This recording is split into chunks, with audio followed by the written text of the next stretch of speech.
От Матфея, Святого Евангелия чтение. Слава Тебе, Господи, слава Тебе. Когда же волхвы отошли, се ангел Господень является во сне Иосифу и говорит: «Встань, возьми младенца и матерь его и беги в Египет, и будь там, доколе не скажу тебе, ибо Ирод хочет искать младенца, чтобы погубить его». Он встал, взял младенца и матерь его ночью и пошел в Египет. И там был до смерти Ирода, да сбудется реченное Господом через пророка, который говорит: «Из Египта воззвал я сына моего». Тогда Ирод, увидев себя осмеянным волхвами, весьма разгневался и послал избить всех младенцев в Вифлееме и во всех пределах его от 2 лет и ниже, по времени, который выведал от волхвов. Тогда сбылось реченное через пророка Еремию, который говорит: «Глас в раме слышен, плач и рыдание, и вопль великий. Рахил плачет о детях своих и не хочет утешиться, ибо их нет». По смерти же Ирода се ангел Господень во сне является Иосифу в Египте и говорит: «Встань, возьми младенца и матерь его и иди в землю Израилеву, ибо умерли искавшие душу младенца». Он встал, взял младенца и матерь его и пришел в землю Израилеву. Услышав же, что Архилай царствует в Иудее вместо Ирода, отца своего, убоялся туда идти. Но, получив во сне откровение, пошел в пределы Галилейские и, придя, поселился в городе, называемом Назарет. Да сбудется реченное через пророков, что он Назареем наречется. Здравствуйте, друзья! С Рождеством Христовым!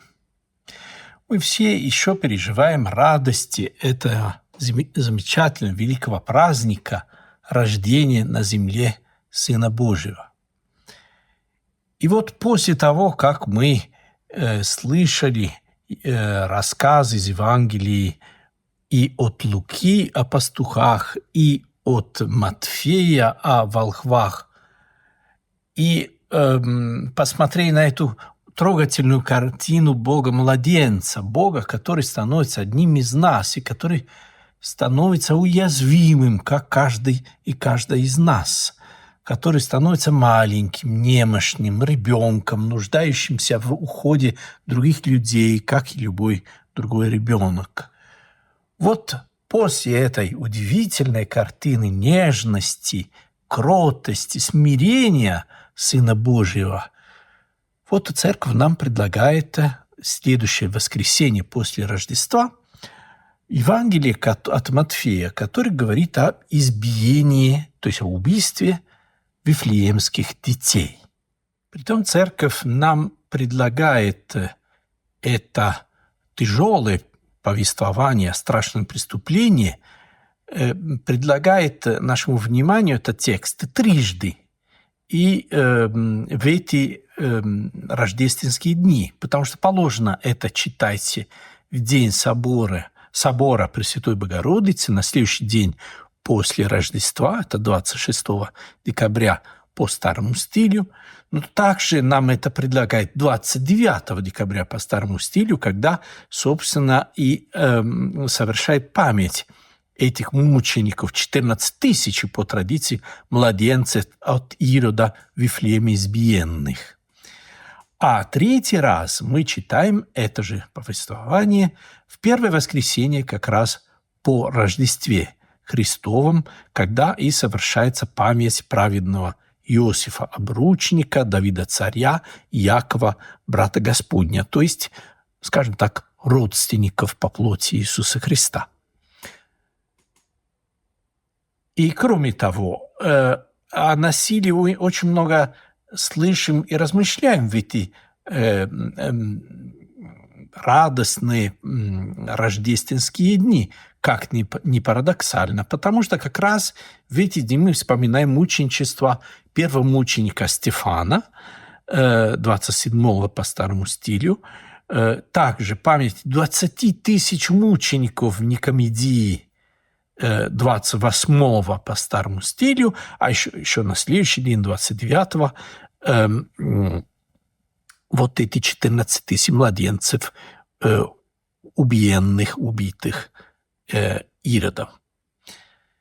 И поэтому, конечно, перед нами очень серьезный вопрос. Вопрос о проповеди Евангелия и насилии.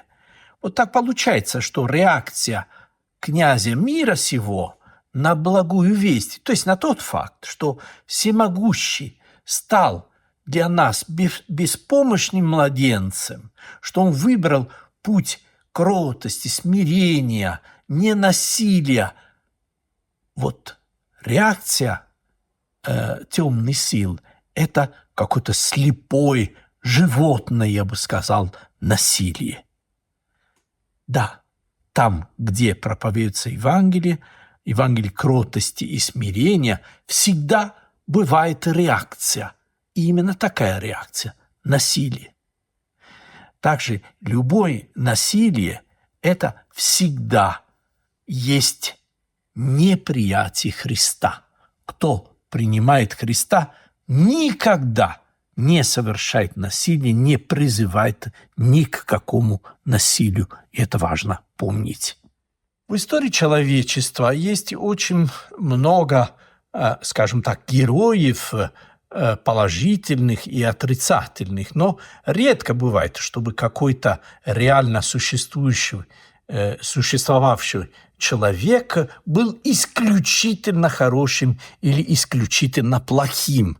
Но вот исключительно плохим был как раз Ирод, о котором мы знаем очень много, потому что римская историография нам о нем рассказывает очень и очень много. И также такой писатель, как Иосиф Флавий, который нам рассказывает какие-то вещи, связанные с проповедью Евангелия и проповедью Христа. Вот очень много говорит о Ироде. И мы знаем, что он был психопатом. Он был человеком, склонным к насилию.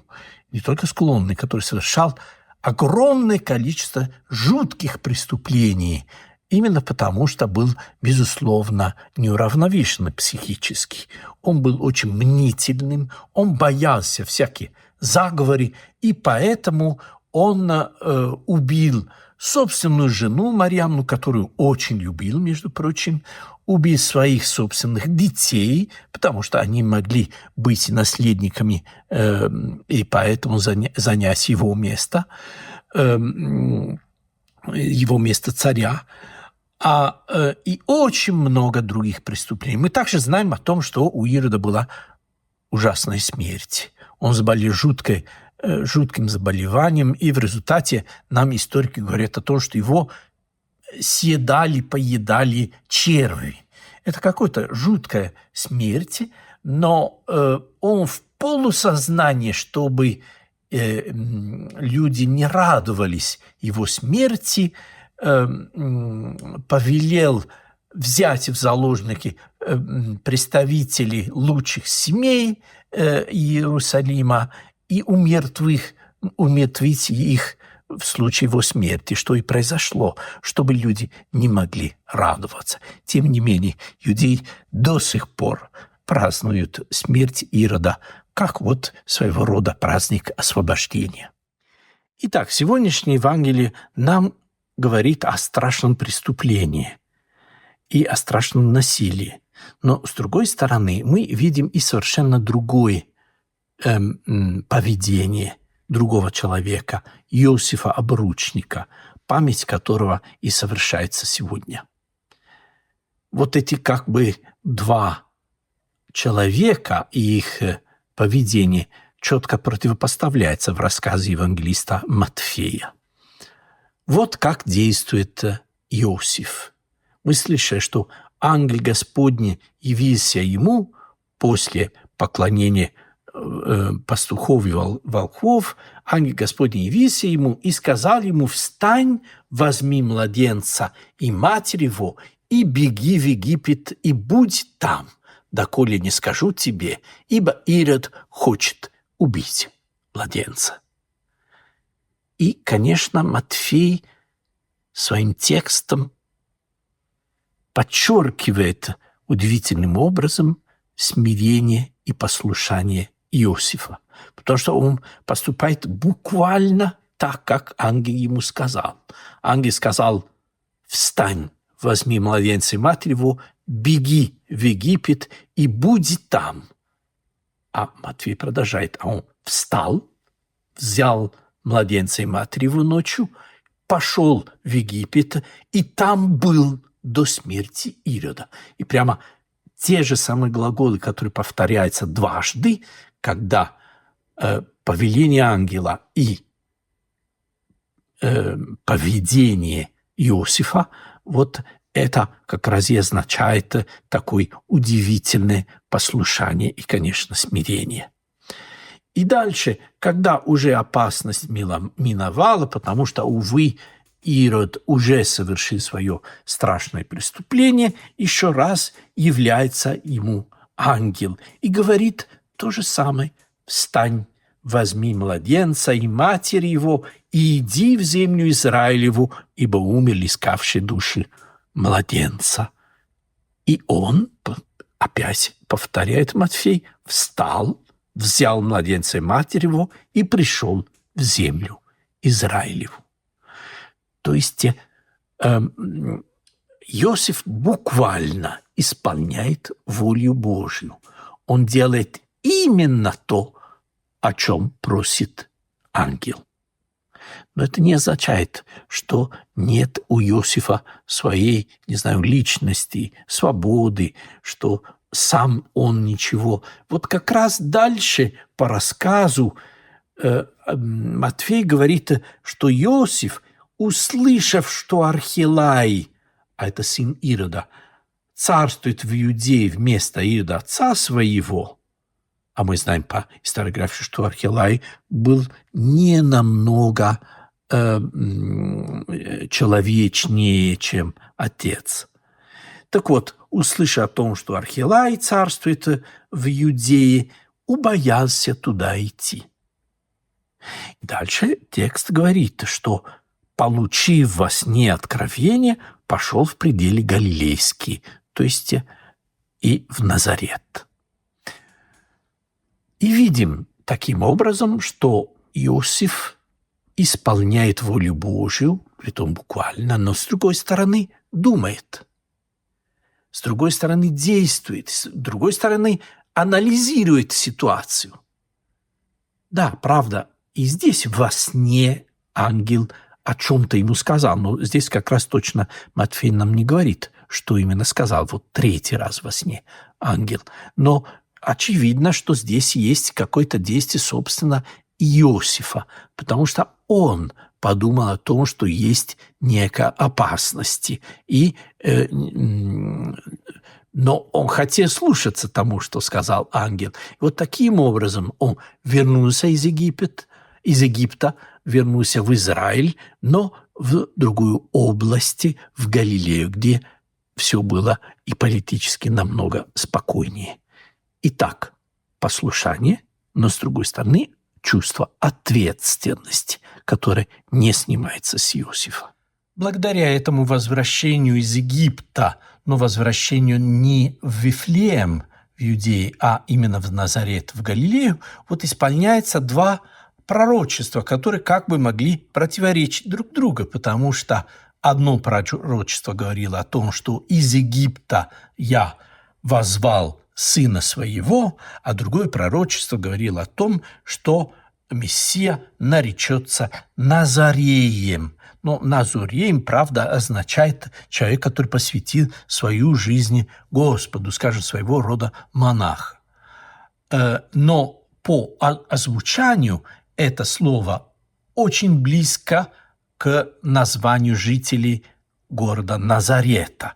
И поэтому действительно он назарянин, но он одновременно и назурей действительно. Вот таким образом исполняются все пророчества. Но сегодняшнее Евангелие для нас прежде всего важно вот почему. Мы видим поведение этих двух людей. Деспотический, психопатический диктатор, который ради того, чтобы сохранить власти, готов на страшные преступления, с одной стороны. И вот удивительное смирение. Но смирение, которое, как я уже сказал, одновременно означает и ответственность. Вот в действии Иосифа. У нас всегда есть выбор в жизни, на кого мы хотим быть похожи. И вот продолжение рождественской радости, размышляя над этим Евангелием, на страшном повествовании об избиении вифлеемских младенцев, вот благодаря этому размышлению мы можем определиться, на кого мы хотим быть похожи. С Рождеством, друзья!